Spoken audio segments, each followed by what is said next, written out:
Hey guys, thanks for tuning in. We are doing something a little different today. We're taking a little break from the build and got a little side project going on here. We had an opportunity pop up last week and we're going to take advantage of it. So let me cue you in on what we're doing today. If you follow along on the channel, you may remember the property that we're doing the build on is about 29 acres and it's a lot of wooded property, and I want to use it for hunting and get it set up for next season.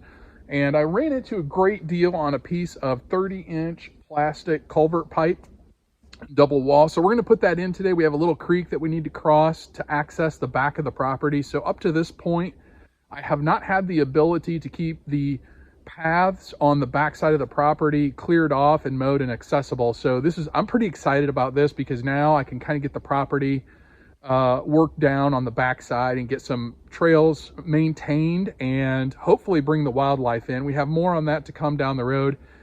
You may remember in a previous video, if you follow along, it's been a long time ago, maybe a year ago, we had the Forest Service out and we came up with a woodland plan for the property.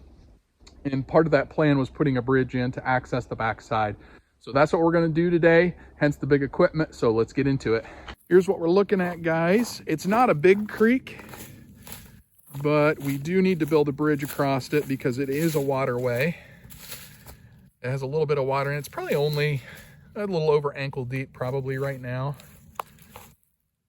But the wildlife do use it, and this over here is a game trail that runs on the backside of the property. There's probably 15 acres back there or so. We have a 20-foot piece of culvert pipe that we're going to put in across here, and we'll make this creek straight and take this little crook out here. It's actually a little S-turn before it flows down. Okay, we're well into the dig out process here, and I want you guys to pay attention to the different soil types. You're going to see 3 different soil types here. Once he takes this next scoop out, you'll be able to really see a difference in soil color down here. And he's making 2 separate piles. One pile for the clay, the hard dirt, the stuff that packs really well. And you'll see him, that's that pile over there. He's taking the lighter brown stuff or tan dirt over that way. That's the clay down here, packs really well. And then you can see that where he's digging out, where we have a good, I don't know, 6 to 12 inches of black, brown, or dark brown dirt. That's the good topsoil. That he's bringing here on the other bank, and that will be used for the top of the bridge. The sides can be packed with the clay to help prevent that soil erosion. We do get a little bit of runoff down here. It's not super steep. When it comes down to the bottom here, it turns pretty gradual from about where you can see where his bucket is behind it there in the video, and down to here. It's not a big drop off, but there is some runoff, so we want to do our best to prevent soil erosion if we can. So we got the brown or tan colored clay. We have the topsoil, the good dirt for growing, and then you'll see here in a minute the skid steer that comes down the path with a bucket full of the red clay. That stuff is from up top where we burn all of our brush. Kind of have a pit up there where I can put the brush and burn it down. The front yard, side yards, everything around the build site, if you remember, if you follow along on the build, a lot of that red dirt is up top. It's very rocky, and that stuff packs like concrete. Our front yard, when they brought this equipment in today, it didn't even touch it. Didn't even hardly put any ruts in the yard because it's packed so hard. And we had just a little over 2 inches of rain about 5 days ago. So, I mean, we're not wet by any means, but we're not super dry either. And this time of year, the ground is usually a little softer than it is in the summer. And that red stuff is just packs down super hard. And you can see the big color difference there on that pile on the far bank. That dark red southern clay and the brown clay, and then closest to the video camera is the topsoil. There's another scoop of topsoil that he's going to put on the other bank. So, and in my opinion, that's what makes somebody good at what they do for excavation. I mean, he's got some thought process into this and how he wants to build this bridge. It's not just going about, coming down here and digging it out and then throwing the dirt back on it and calling it good. There's actually a thought process, and really, to me, that's what separates the really, really good contractors versus the people that maybe aren't so experienced. Derek has a lot of experience doing this stuff, and you can tell. And you can also tell with him working the excavator too, there's not a whole lot of wasted movement. He's always doing something with it, so he's being super productive, and that's what gets this job knocked out within, I'm going to say, less than 3 hours they spent on this and had it knocked out. So very efficient with the machine, and very good at placing and utilizing the appropriate soil where it works best.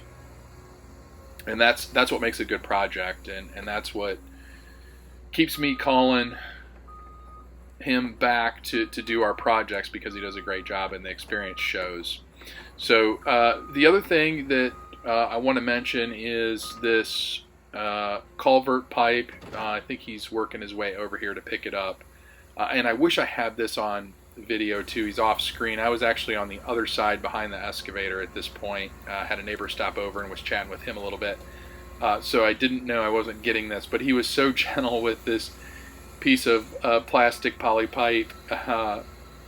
His machine, it would be very easy to crush it if you're not careful, and it almost seems like he could reach out and scratch your head if you had an itch with the machine.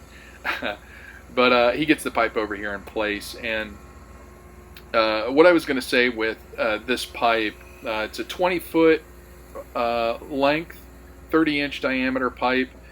It's probably going to get me 15 to 12 feet of bridge width, which is good for me. But if you're putting a driveway in, like up by your house, that you're going to use a lot, you may want to go with something a little bit longer.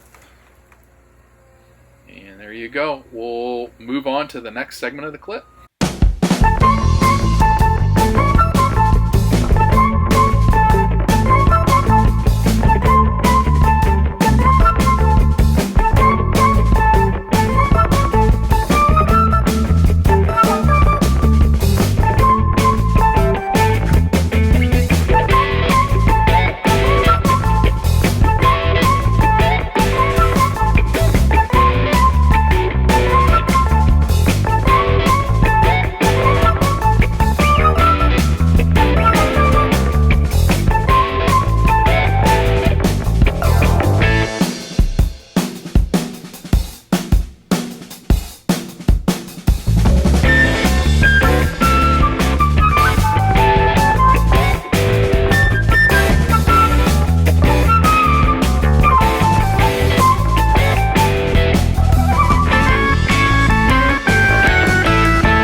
Here they're putting on the finishing touches for the bridge, just doing a little bit of grading with the skid steer, and you can kind of see the ends there, or at least the end on the left hand side of the screen, how they have it sloped off.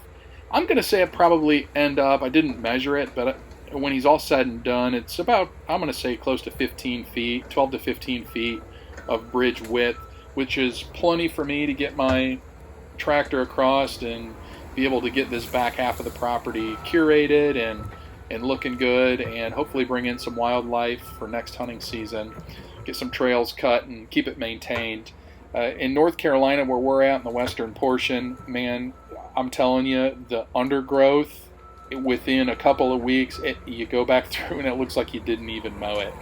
And last year, I hand cut some trails back there. I'm going to say maybe 3 foot wide, 4 foot wide, enough for one person to walk through and kind of dodge the briars. And man, within a couple of weeks, it is just overgrown again. So you really got to keep on top of it. And this is going to be a nice asset to have, along with the tractor and the bush hog, to be able to get back there and maintain it. So I'm pretty stoked about that. Again, you can kind of see the experience level here with the operator here running the skid steer. He's got a 4-way bucket on it, which makes it nice for grading and smoothing things off. Kind of a fancier way of doing things, but man, it's a nice tool. Be nice to have one for the front of my tractor if I had hydraulics on the front. But this machine's probably at least double the weight, maybe even a little more, 2.5 times the weight of my tractor. So it makes easy work of all this dirt back here. I would have been at this probably at least a week, maybe 2, and then you have to deal with weather, where we had a break today with the weather so we could get in and get it done. I think they're calling for rain, another couple of inches of rain starting tomorrow night, running into the following day. So we got this done just in time. And I was about to say, the excavator in the background there, he's working on a stump that was in the middle. It was smack dab in the middle of the logging road that we had, so he's just popping that out for me before he takes the machine back up top. Very, very productive day. Very couple of things, just very surprised at how quick this went, how good it turned out, and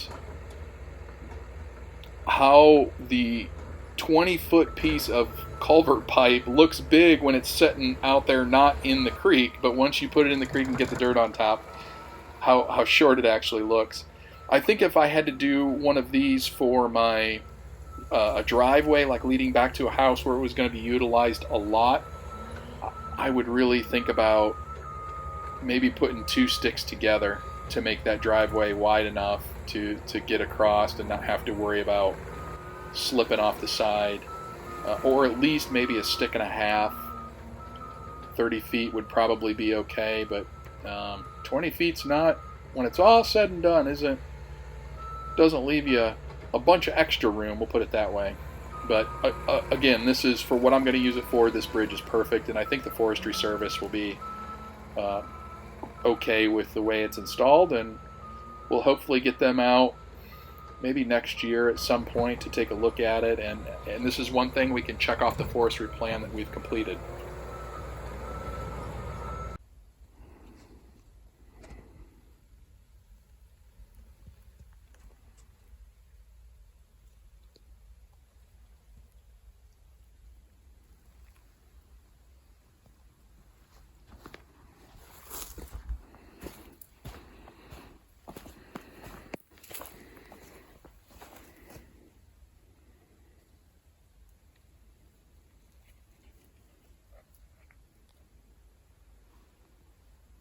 This is next level stuff here, guys.